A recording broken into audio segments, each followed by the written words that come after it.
Hi everyone, in this video we are going to deal with the cost of capital short question of Copland kit of F9. So first question is, what is the required rate on the shares of NICE PLC? Okay, to a one decimal place. So अगर question blank में है and if the question is asking one decimal place or two decimal place or nearest million, just be careful with this kind of information. Okay, so first question is, let's write down the question number.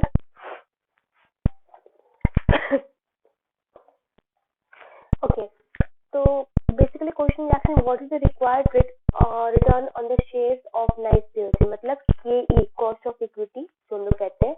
Question पढ़ते हैं. The equity shares of NICE PLC have a beta value of 0.80. ठीक है, it means beta value हम लोग कितना दिया हुआ है, ये हम लोग को दिया 0.80.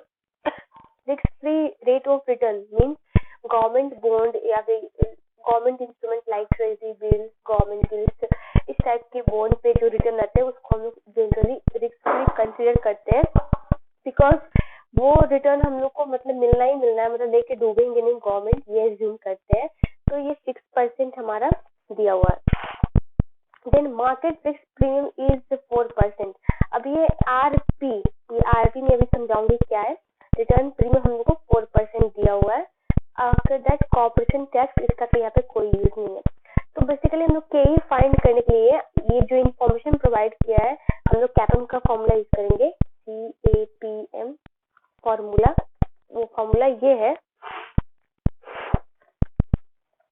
तो फॉर्मूला हमारा है RF प्लस बीटा, इसको इंटू करेंगे RM माइनस RF.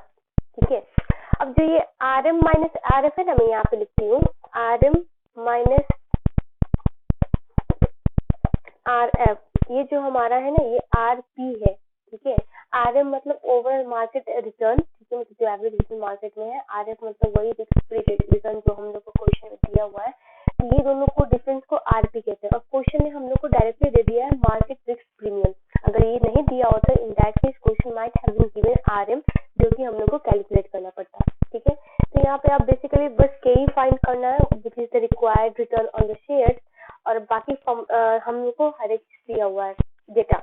तो RF हमारा 6%, then plus beta is 0.8 into 4%.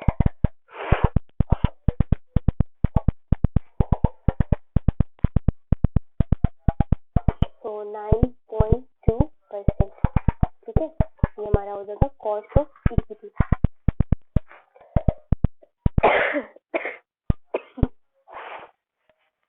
ठीक है ये. ओके, तो नेक्स्ट क्वेश्चन फटाफट करते हैं.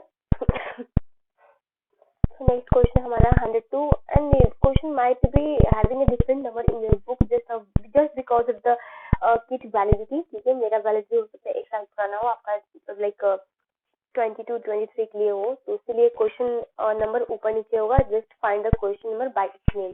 Okay, so question number 102, which two of the following statement are correct. ठीक है, इनमें से कौन सा दो स्टेटमेंट हमारा सही है. ओके, तो first is bonus issue can be used to raise new equity finance. Bonus issue जो होते हैं फाइनेंस राइज करने के लिए वो नहीं होते हैं, बल्कि इन केस कंपनी के पास अगर कैश नहीं है. ठीक है, अब एक होता है स्क्रिप डिविडेंड, एक होता है स्क्रिप इशू. स्क्रिप इशू मतलब बोनस इशू. ठीक है, अगर कंपनी के पास सफिशिएंट कैश नहीं है डिविडेंड में पे करने के लिए, तो वहां पे वो क्या करती है, what they do is they just issue the shares, मतलब जितना एग्जिस्टिंग होल्डिंग है उसके कुछ पोर्शन के बराबर सारे शेयर होल्डर को शेयर इशू कर देती है. ठीक है, इसीलिए हमारा बोनस इशू का जर्नल एंट्री है डेबिट द शेयर प्रीमियम. अगर शेयर प्रीमियम में पैसा नहीं है तो retain earning but credit share capital. ठीक है, बट अगर कंपनी के पास लाइक कैश है भी, अगर चॉइस देती है शेयर होल्डर को इन द सेंस लाइक आपको कैश डिविडेंड लेना है या फिर शेयर इशू, इसको हम लोग स्क्रिप डिविडेंड बोलते हैं. ठीक है, यहाँ पे शेयर होल्डर के पास चॉइस होती है, बट बोनस इशू में नो चॉइस, उनको शेयर ही लेना पड़ेगा. तो ये फंड तो राइज नहीं करती है, तो ये वाला गलत है. Share repurchase schemes can increase both earning per share and gearing. अब शेयर रिपर्चेज की मतलब कंपनी कभी कभी क्या करती है, अपना शेयर को बाई बैक कर देती है मार्केट से,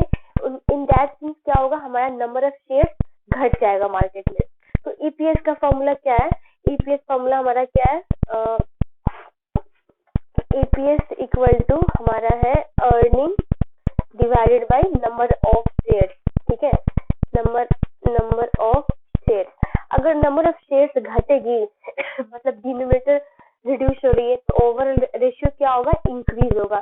that's the question is telling increase both earning per share. अब गेयरिंग का देखते हैं। गेयरिंग हमारा फॉर्मूला होता है डेप्थ बाय इक्विटी, ठीक है। अब इक्विटी इन द सेंस हमारा नंबर ऑफ शेयर जब घटेगी तो शेयर कैपिटल भी तो घटेगा ना, है ना। तो शेयर कैपिटल घटना मतलब अगेन हमारा डिनोमिनेटर घटना मतलब ओवरऑल गेयरिंग इंक्रीज होना, ठीक है। तो this statement is correct. Third, Miller and Modigliani argue that the finance decision is more important than the dividend decision. ये बेसिकली नो टैक्स थ्योरी में उन्होंने कहा है कि फाइनेंस डिसीजन इरिलीवेंट है, ठीक है। एंड अगर टैक्स थ्योरी में देखा जाए तो उन्होंने कहा कि फाइनेंस डिसीजन हमारा रिलीवेंट है, ठीक है। तो इसीलिए बोलते हैं कि company should use as much as डेप्ट एज पॉसिबल, टैक्स थ्योरी वाले में M&M का। तो डिविडेंड थ्योरी कंक्लूड करती है कि डिविडेंड डिसीजन इरिलेवेंट है। शेयर होल्डर हैप्पी होंगे अगर उनको डिविडेंड मिलती है तो, या फिर कैपिटल गेन जो होता है ना उनके शेयर प्राइस में उसमें होती है, उसमें हैप्पी होंगे डिविडेंड थ्योरी के अकॉर्डिंग। तो देयरफॉर मतलब ये स्टेटमेंट हम लोग सिर्फ टैक्स थ्योरी के व्यू पॉइंट से देखें तो ये सही है, ठीक है। But overall as a whole देखें तो ये सही नहीं है, इसीलिए इसको नहीं लेंगे हम लोग। बाकी का ऑप्शन देखते हैं। Shareholders usually have the power to increase dividend at annual general meeting of the company. Never, ये डायरेक्टर के हाथ में होता है कि वो डिसाइड करते हैं कितना डिविडेंड क्या करना है, मैनेजर या फिर डायरेक्टर जो भी आप कह लो। Offering new shares for a tender may mean that not enough fund is raised from the share issue. एक मिनट, हाँ। ओके, तो टेंडर में क्या होता है ना, लाइक पर्टिकुलर इन्वेस्टर को प्राइस डिसाइड करने के लिए दे देते हैं क्या, तो वहाँ पे वो लोग प्राइस डिसाइड करते हैं। अगर मान लो कम प्राइस वो लोग सेट करेंगे तो ऑब्वियसली वो कम फंड जनरेट होगा ना शेयर इश्यू से, तो वो ये स्टेटमेंट कर रहा है। दैट्स व्हाई बी एंड ई हमारा करेक्ट होगा। Okay, so next question is 103। Within the which range will the equity beta of B PLC and C PLC lie? Just wait, मैं ऊपर वाले पॉइंट का लाइक कुछ पॉइंट एक्सप्लेन कर देती हूँ, so that those who are watching from the like outside the India Nepal they can understand. Okay, so first one, I hope they got understood that bonus issue doesn't be used to raise the nil equity finance. In that case, it is used in the case when company doesn't have a sufficient cash to pay dividend. In that case, company issue its share. Okay, and B point, the share repurchase scheme can increase both earning per share and gearing. In this first statement, share repurchase schemes means company buy back their share from the market. Okay, in that case, the number of shares will be reduced. And what is our formula for earning per share? It is earning divided by number of shares, right? So, if number of shares is reduced, it means overall ratio will increase, right? And same case will happen with gearing. Now the company will repurchase the scheme. In that case, our equity portion will be deducted because number of shares are reducing. The share capital will also be reduced. In that case, again overall ratio will increase. That's why B is correct. For C option, Modigliani argued in case of no tax theory that the finance decision is irrelevant, while in case of tax theory, they assumed they state that the financing is relevant. That's why companies should borrow as much as debt as possible. Whereas in dividend theory, it is concluded that the dividend decision is irrelevant as shareholder will be happy if they will either they will get a dividend or capital gain from the share price. Okay, so from the tax point of view, this statement is correct. But if we consider no tax theory, then this is not correct as a whole. So that's why we haven't taken this statement as our right answer. Now, shareholder usually have a power to increase dividend at annual general meeting of the company. No, the power is totally in the hand of manager and director. That's why this is also incorrect. And last one, offering new share for tender means like particular investor are given right to decide the price of the like shares, and they might set the low price due to which not enough funds will rise. Okay. Okay, so next question हमारा, four companies are identical in all respects except for their capital structure, which are as follows. Okay, equity as a portion of total market capitalization given for the A, B, C, D, and debt portion is also given. Okay, equity beta of A PLC is 0.89 and the equity beta of B PLC is 1.22. Within which range will the equity beta of B PLC and C PLC lie? Okay, for this question, let me clear few things first.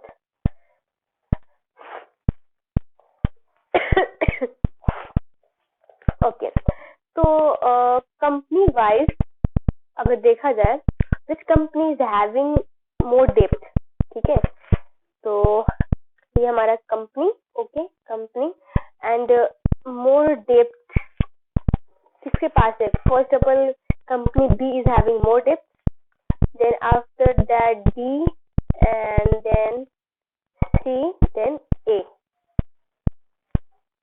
right? Because 80% B, D 60%, 35, 30. Oh, correct. Just wait.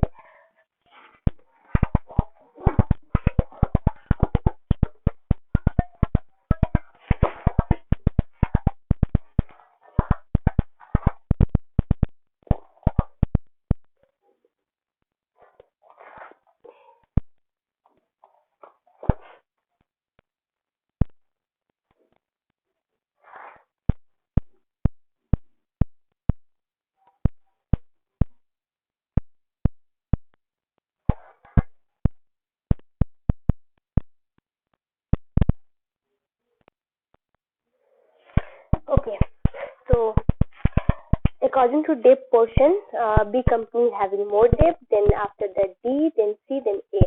So question is asking equity beta of B PLC and C PLC lie, मतलब what मतलब number between, ये question पूछ रही है किस range में वो लाई करेंगे. तो we have given in the question the equity beta of A PLC and equity beta of D PLC, ठीक है.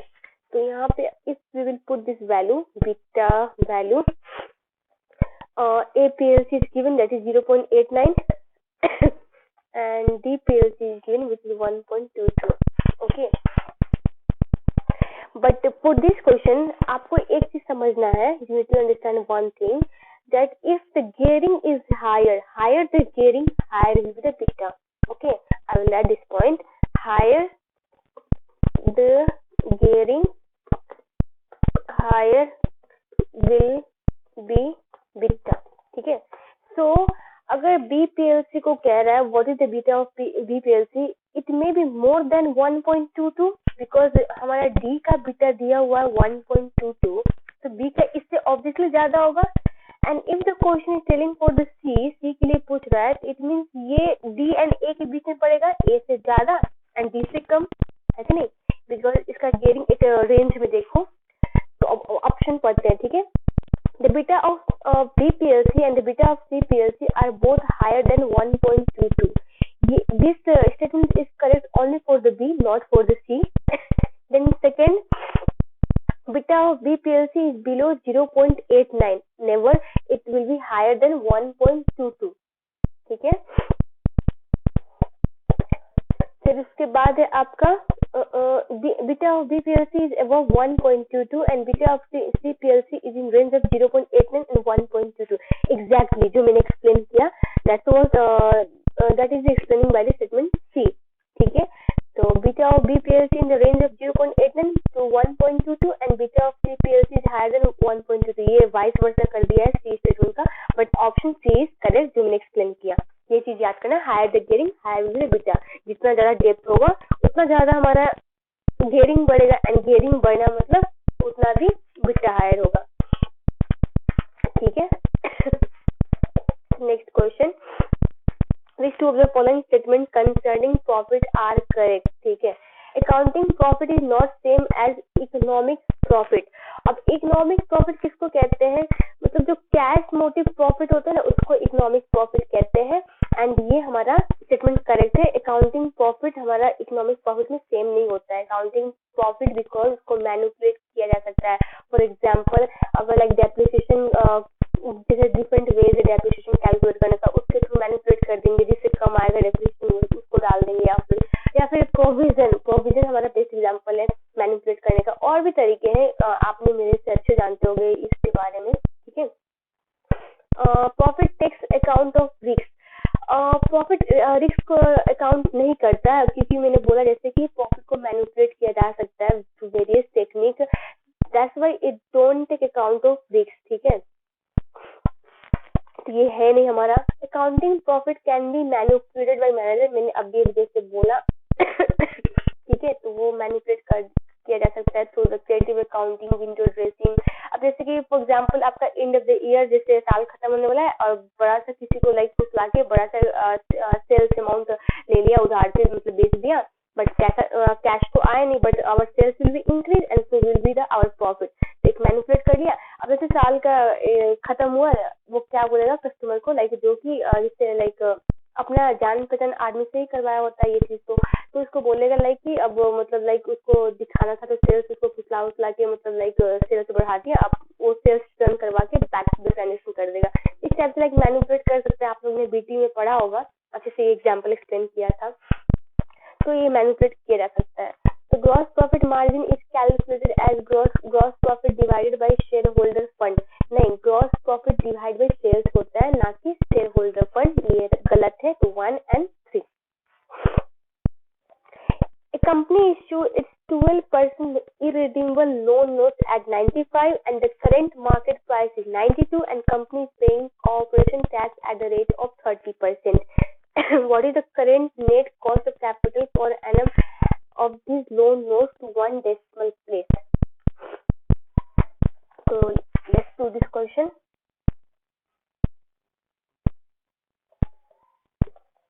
क्वेश्चन नंबर आपका है ये 105। ओके, तो current net cost of capital मतलब हमारा के एल लोन नोट डेट आप कह सकते हो, वो पूछ रहा है। So we do have given the interest rate 12% and loan note at 95 and the current market price is 92 and company is paying corporation tax at the rate of 30%. So basically अगर investor point of view से देखा जाए, what will be our KD? हम investor point of view हमारा KD हो जाएगा interest divided by market value, right. इस company point of view से देखा जाए, कंपनी पॉइंट ऑफ व्यू से what will be our KD, इसमें हो जाएगा इंटरेस्ट इनटू 1 माइनस टैक्स, उसको डिवाइड कर देंगे मार्केट वैल्यू से, ठीक है। अब ऐसा क्यों करते हैं, बिकॉज कंपनी को ना टैक्स रिलीफ मिलती है उस इंटरेस्ट की वजह से, but investor want get that tax relief, that's why हम लोग 1 माइनस टी करते हैं for the case of company. तो यहाँ पे हमारा इंटरेस्ट क्या हो जाएगा 12। अब ये चीज याद रखना, लोन नोट ये बॉन्ड जो भी है उसका नॉमिनल वैल्यू ऑलवेज भी 100, ठीक है। तो 12 इंटरेस्ट रिसीव करेंगे हम लोग एंड आवर टैक्स रेट कितना है 30%। तो 1 माइनस टी मतलब 1 माइनस 30 करोगे तो यू विल गेट 70, ठीक है। एंड डिवाइड कर देखो मार्केट वैल्यू दिया हुआ है विच इज 92, ठीक है। तो 92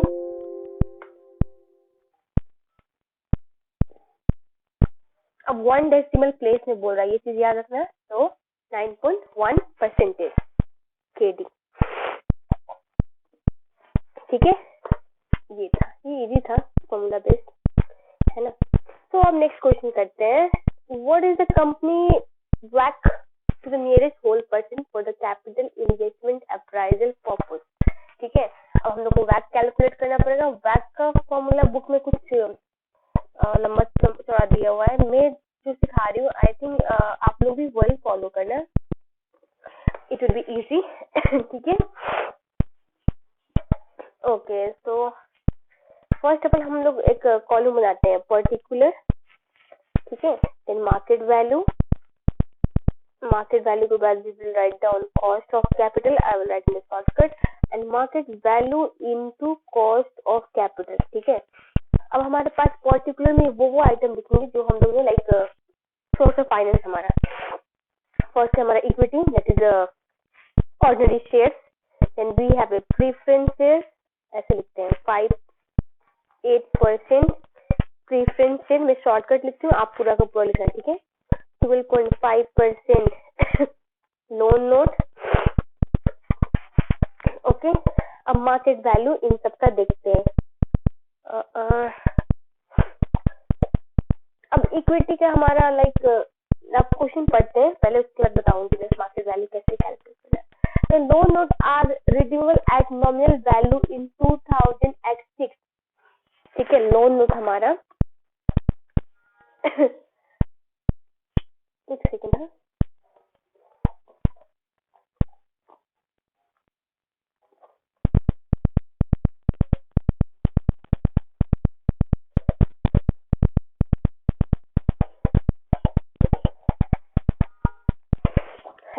ओके। तो लोन नोट जो हमारा रिडीम हो रहा है एट नॉमिनल वैल्यू इन 20x6।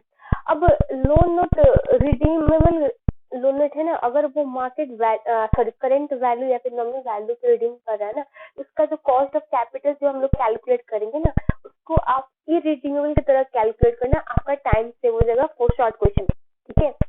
मैं बताऊंगी कैसे करना।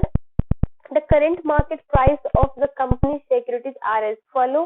Okay, 50 ordinary shares का market price वगैरह सब दिया हुआ है हम लोग को।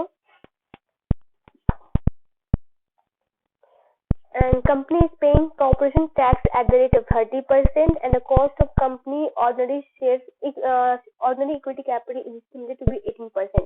तो इक्विटी का हमारा कॉस्ट ऑफ कैपिटल दिया हुआ है 18%, ठीक है। अब मैंने बोला जैसे लोन नोट है ना, लोन नोट का हम लोग इरिडीमेबल की तरह ट्रीट करेंगे जैसे ऊपर कैलकुलेट किया था। एक सेकंड,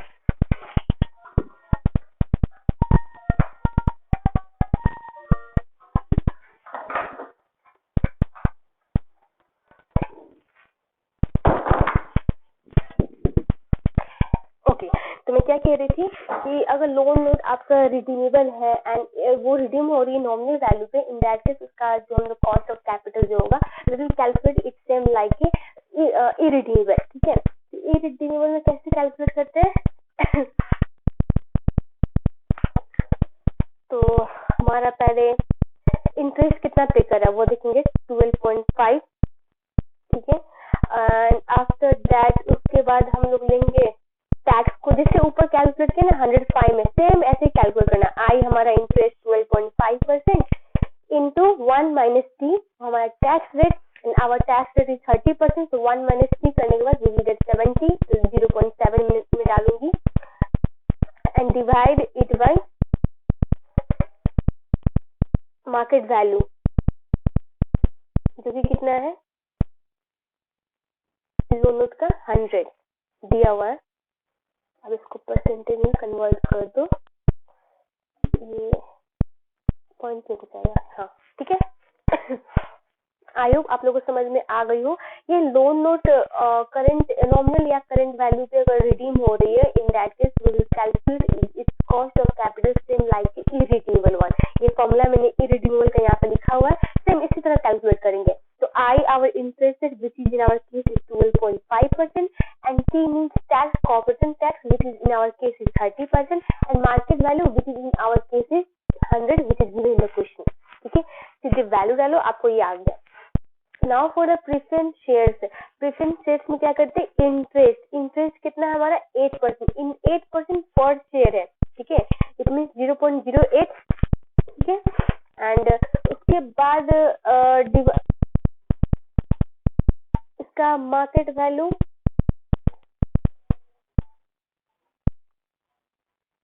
हम डिवाइड बाय करेंगे,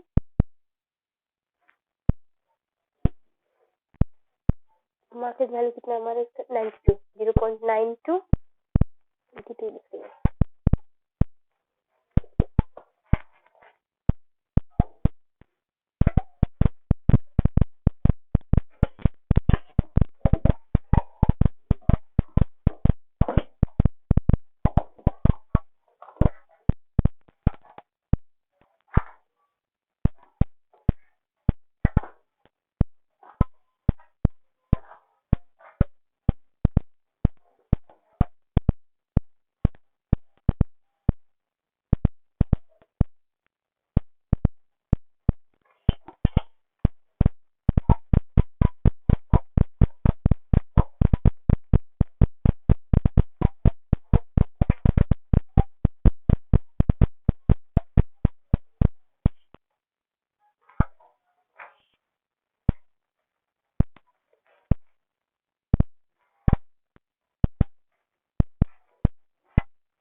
अब ठीक है, ओके।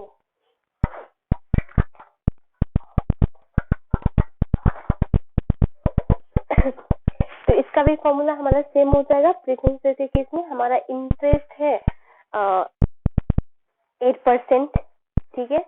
तो अब पर शेयर लेना पड़ेगा इंटरेस्ट हम लोग को 0.08 एंड डिवाइड कर देंगे 0.92 which is our market value. इसमें बेसिकली फॉर्मूला था डिविडेंड बाय P0। P0 मतलब ex dividend market value of the share. Formula आपको बुक में इजीली मिल जाएगा, आप एक बार चेक कर लेना। तो ये हमारा हो गया कॉस्ट ऑफ कैपिटल। अब मार्केट वैल्यू पे आते हैं हम लोग। मार्केट वैल्यू 250 दिया हुआ है ना,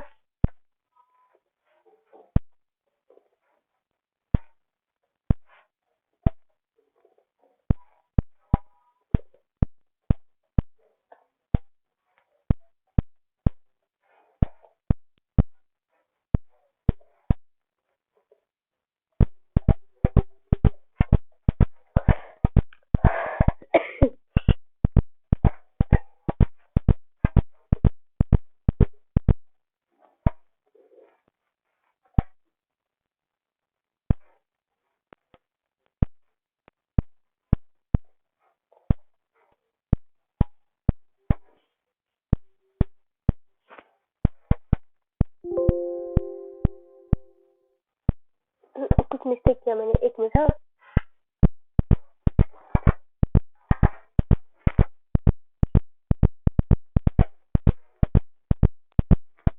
ओ ये हो जाएगा आपका, हमारे पास कितना शेयर है 12 मिलियन। तो 12 divided by 0.50 nominal value into इसका मार्केट वैल्यू कितना है 2.5, ठीक है। 250 सेंट है, उसको मैंने डॉलर में कन्वर्ट कर दिया। ये हमारा मार्केट वैल्यू।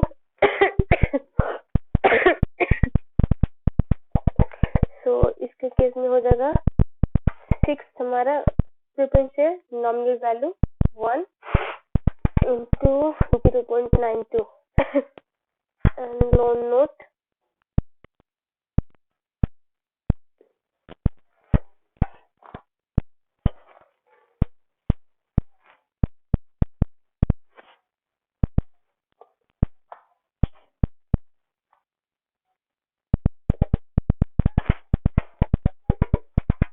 80 होगा।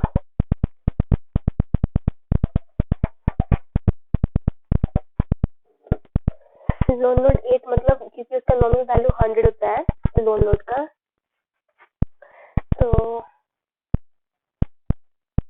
8 डिवाइडेड बाई 100 इंटू 100 कर दोगे तो 80 आएगा आपको। तो इसको राउंड ऑफ कर दो क्योंकि होल नंबर में क्वेश्चन पूछ रखा है, 16%, ठीक है। तो आप ऐसे ही पर्टिकुलर बनाना एंड देखना सोर्स ऑफ फाइनेंस क्या है, उसको टप टप करके यहाँ पे डालो। Then calculate the market value for the each and every cost source of finance, जिसे हम लोग ने कैलकुलेट किया यहाँ पे। देन कॉस्ट ऑफ कैपिटल आपको यहाँ पे दिया होगा और यूनिट टू कैलकुलेट। तो उसके बाद दोनों को मल्टीप्लीकेशन करके market value and cost of capital you will get the total amount. ये टोटल अमाउंट है हमारा, ओके। इसको भी बोल्ड कर देती हूँ, इसको भी बोल्ड कर अब इन दोनों को डिवाइड करोगे you will get 16%। Question whole number पूछा था इसलिए मैंने होल नंबर में निकाला। तो नेक्स्ट क्वेश्चन क्या है हमारा, indicate by the clicking the relevant boxes whether the following statements are true or false. Okay, increase in the cost of equity leads to the fall in the share price. अब increase in cost of equity leads to fall in share price मतलब ऐसे समझो आप, suppose question में कितना है,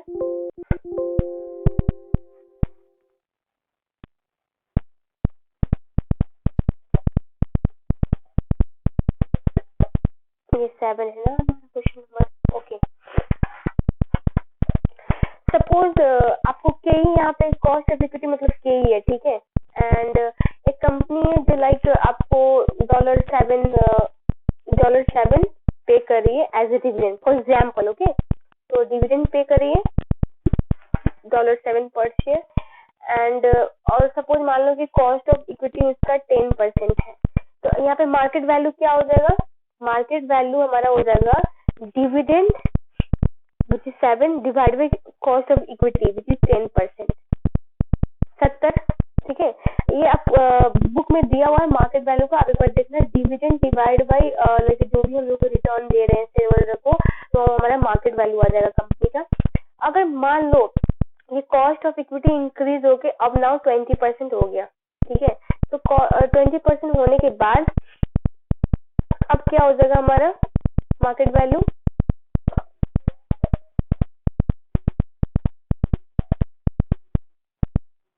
ये 7 होगा, 35 फॉल हुआ ना।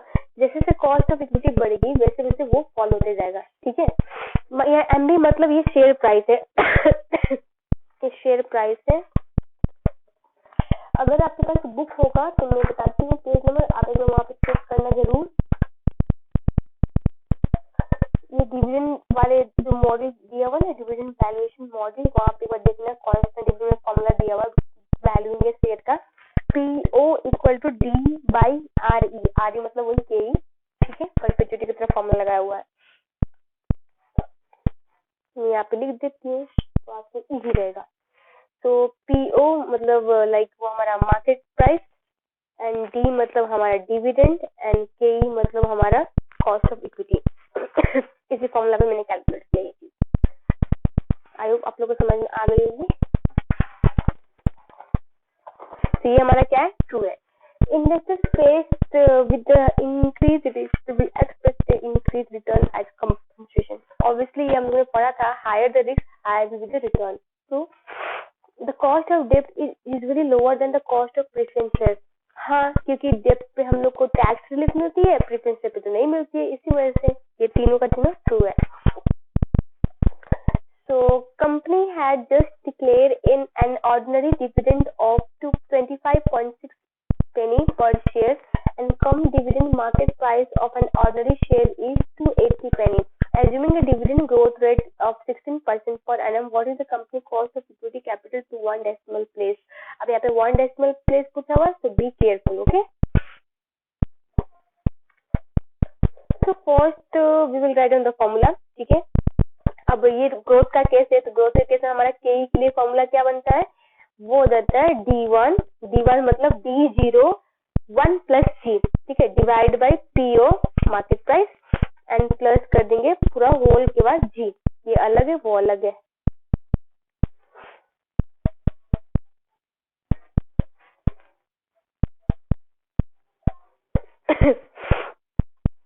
ओके, हम लोग को फाइंड करना है, ओके, एंड D1 मैंने बोला D0 हमने डिविडेंड जस्ट पेड किया हुआ, यहाँ पे कितना पे किया है कंपनी ने, 25.6 पेनी इनटू 1 प्लस जी मतलब हमारा growth rate which is given in the question 16%।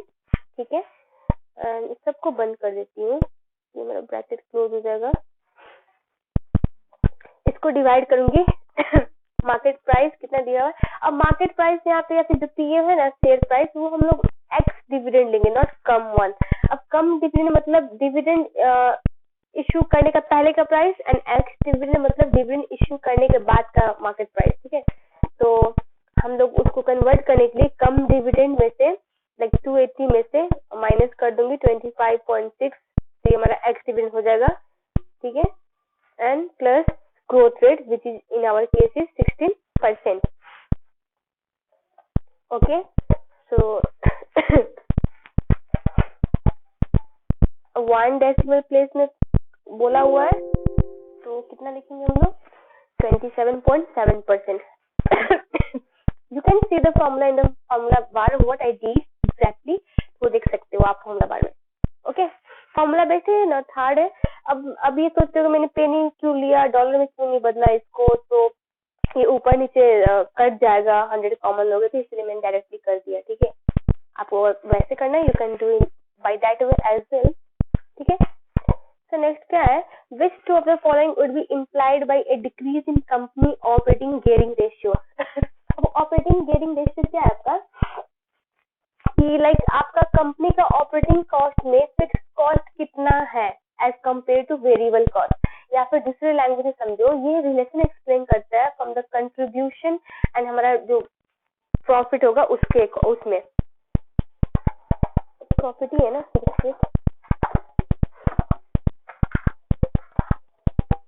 हाँ पीवीआईटी कंट्रीब्यूशन एंड पीवीआईटी में रिलेशनशिप एक्सप्लेन कर सकता है। तो अब जितना ज्यादा fix cost more higher will be the operating risk और ऑपरेटिंग गेयरिंग। ठीक है, यहाँ पे कह रही है क्वेश्चन कि कौन सा दो होगा अगर कंपनी का ऑपरेटिंग गेयरिंग डिक्रीज हो रही है तो। ठीक है, तो कंपनी इज लेस प्रॉफिटेबल। अब ऑपरेटिंग गेयरिंग डिक्रीज मतलब फिक्स कॉस्ट कम, अगर फिक्स कॉस्ट कम हुआ तो हमारा पीबीआईटी तो ज्यादा होगा ना। अब मैं ये चीज ना आपको इसके थ्रू फॉर्मेट के थ्रू करवाऊंगी तो you will get more clear picture, बोलने से अच्छा तो वही करवा दूं। तो ये 9 जैसे हमारा क्या होता है, पहले सेल्स होता है। ठीक है, मान लो एक्स है, देन इसमें से हम लोग माइनस क्या करेंगे, हम लोग माइनस करेंगे variable cost minus x x x x.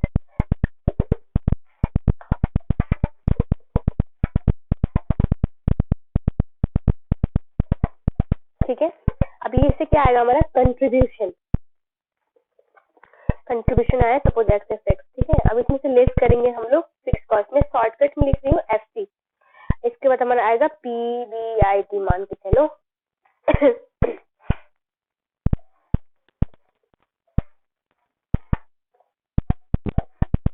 Okay, तो अब जितना कम फिक्स कॉस्ट होगा उतना ही हमारा प्रॉफिट पीबीआईटी बढ़ेगा ना।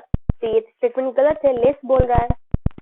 तो company is less risky, obviously हमारा जितना प्रॉफिट ये पीबीआईटी बढ़ेगा उतना अच्छा है ना हमारे लिए। तो फिक्स कॉस्ट तो कम है, लेस रिस्क होगा, फिक्स कॉस्ट ज्यादा हुआ तो हाई रिस्क होगा।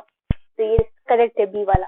तो company has a low proportion of cost that are variable, low proportion of variable की फिक्स कॉस्ट, अगर लोअर ऑपरेटिंग गेयरिंग रेशियो होगा तो हमारा फिक्स कॉस्ट कम होगा as compare to variable cost. तो ये स्टेटमेंट उल्टा कह रही है ना, right. The company has a profit which are less sensitive to the change in the sales volume. Obviously आप लोग ने बुक में कुछ न्यूमेरिकल दिया हुआ है, देखना इस टॉपिक पे जाके। अगर सेल्स वॉल्यूम थोड़ा सा भी चेंज होता है तो हमारा पीबीआईटी में भी उतना चेंज हो रहा आता है क्या, मतलब लाइक ड्रास्टिकली, मतलब रैपिडली चेंज होता है, मतलब दोनों। ठीक है, तो अगर जितना मतलब हमारा फिक्स कॉस्ट ही कम होगा उतना वेरिएबल लाइक वो सेंसिटिविटी कम होगा ना। तो ये स्टेटमेंट कह रही है, तो ए बी एंड डी आपका करेक्ट होगा। ओके, या फिर दूसरे मेथड से अगर समझना हो, सपोज एग्जांपल में लेती हूँ, ट्राई करती हूँ एक्सप्लेन करने का, अगर समझ में आए ठीक, वरना वीडियो को रिव्यू कर लेना। ठीक है, तो सेल हमारा है, इसी को लेती हूँ ऊपर वाले को। Suppose we have a sales, company हमारी एक ए है एंड बी है। तो ए हमारा 100 है उसका सेल्स, इसका भी 100 है, एंड वेरिएबल कॉस्ट इज 40, इसका वेरिएबल कॉस्ट इज 50। दोनों को वो कर दो, 60 आया हमारा कंट्रीब्यूशन। नाउ फिक्स कॉस्ट एक में है 50, दूसरे में है 40, तो हमारा प्रॉफिट क्या आ जाएगा 10, इधर भी 10। देखा जाए तो प्रॉफिट दोनों का सेम है, बट कौन सी ज्यादा रिस्की कंपनी है, uh, because it's having a high fix cost. ठीक है, तो अगर हम लोग लाइक सेल्स को 10% से इंक्रीज करते हैं या फिर 20% से, ठीक है, तो 20% से इंक्रीज करेंगे तो ये कितना हो जाएगा 120। Right, if we will increase the sales volume by 20%, तो हमारा सेल्स कितना हो जाएगा 120, एंड वेरिएबल कॉस्ट भी हमारा इंक्रीज होगा। ठीक है, ऐसा थोड़ी है सेल्स करोगे वेरिएबल कॉस्ट नहीं लगेगा। तो कितना हो जाएगा हमारा 48, और फिक्स कॉस्ट तो एज इट इज रहेगा।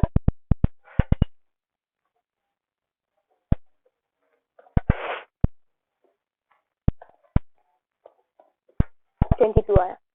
अब सेम केस यहाँ पे अप्लाई करते हैं, ये भी 120 हो जाएगा, अब इसका वेरिएबल कॉस्ट 120 से इंक्रीज हुआ 60 हो जाएगा, ये सेम रहेगा हमारा। तो अब देखो, मैंने सेल्स को 20% से इंक्रीज किया एंड पीबीआईटी भी इंक्रीज हुआ, कितना 10 था पहले, 22 हो गया, राइट। मतलब कि सेल्स वॉल्यूम मोर सेंसिटिविटी है ना, इफ अगर हाई ऑपरेटिंग गियरिंग रेशियो है। तो अभी तो हमारा लो है, तो लो में हम लोग ने इंक्रीज किया, कोई फर्क पड़ा? उसका मतलब पीबीआईटी मतलब कंपेयर टू ए वो लेस सेंसिटिविटी है ना, यही वो लास्ट वाला स्टेटमेंट कह रहा है। ठीक है,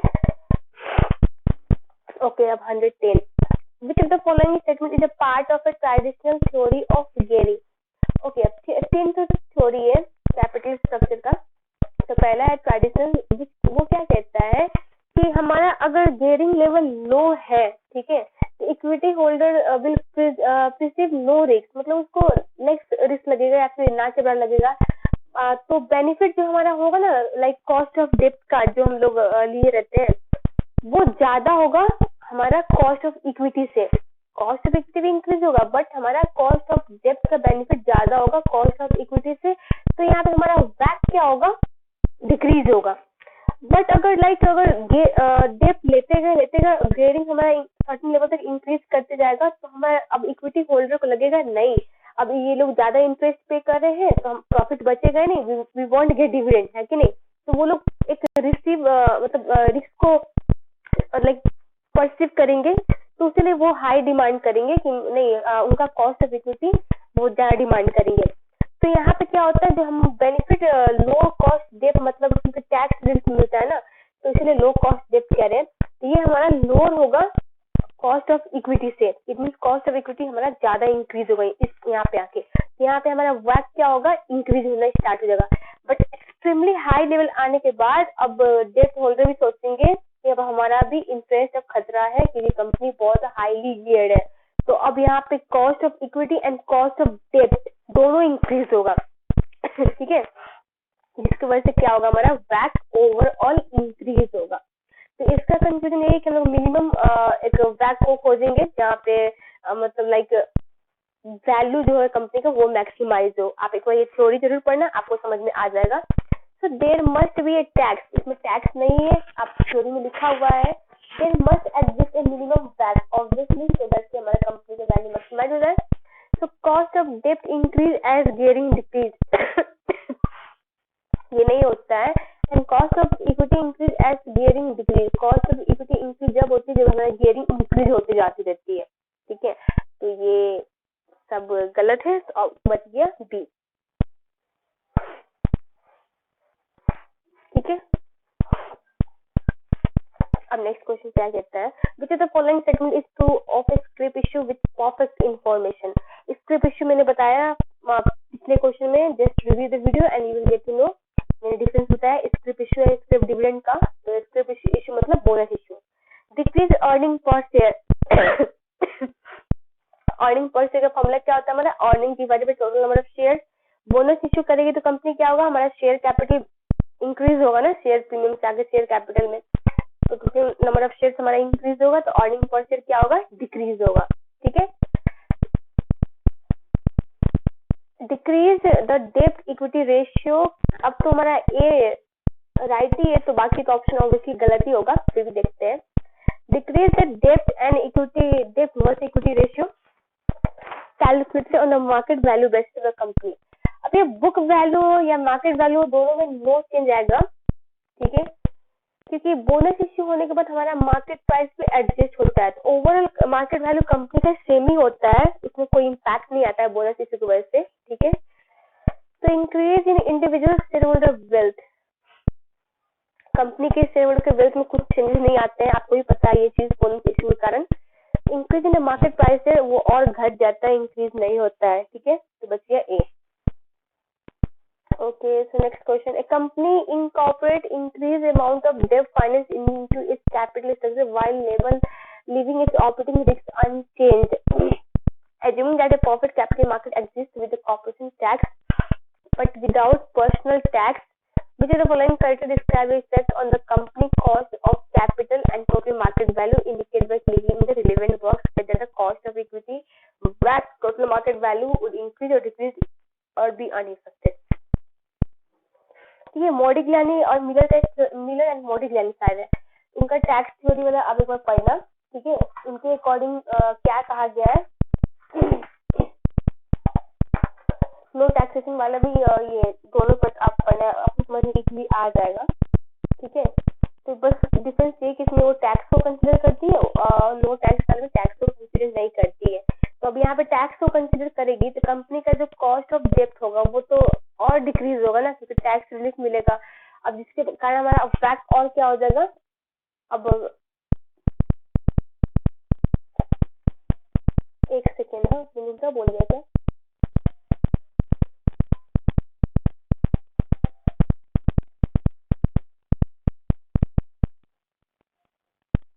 नहीं नहीं सही बोला। हाँ टैक्स कॉस्ट ऑफ डेट पे कंपनी को लाइक टैक्स रिलीफ मिलेगी इंक्रीज की वजह से, जिसके कारण हमारा क्या होगा, कॉस्ट ऑफ डेट लोअर होगा, है ना। तो वैक हमारा फॉल होगा।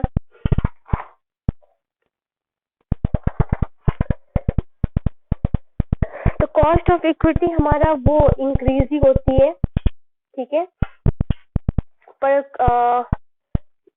वैक हमारा क्या कह रहा है, वैक भी हमारा डिक्रीज होगा, क्योंकि इंक्रीज गेयरिंग पे क्या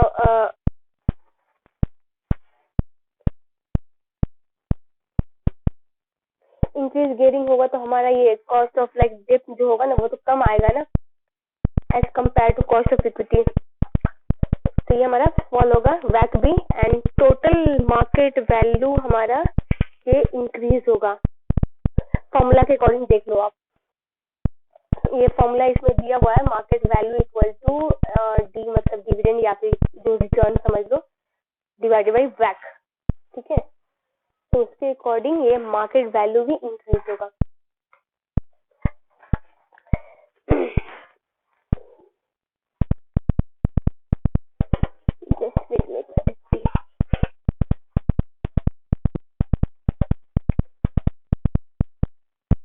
आप कंफ्यूजन में पढ़ सकते हो, तो कंफ्यूजन में लिखा हुआ है गेयरिंग ऑफ रिड्यूस द वैक and increase the market value of the company, ठीक है।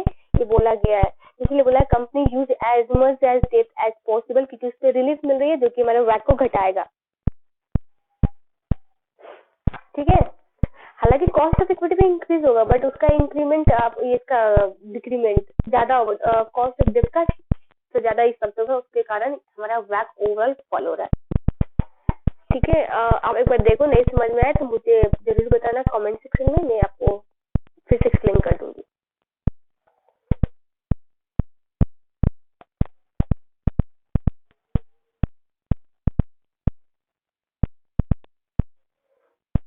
अभी कितने सारे क्वेश्चन है तो बहुत है।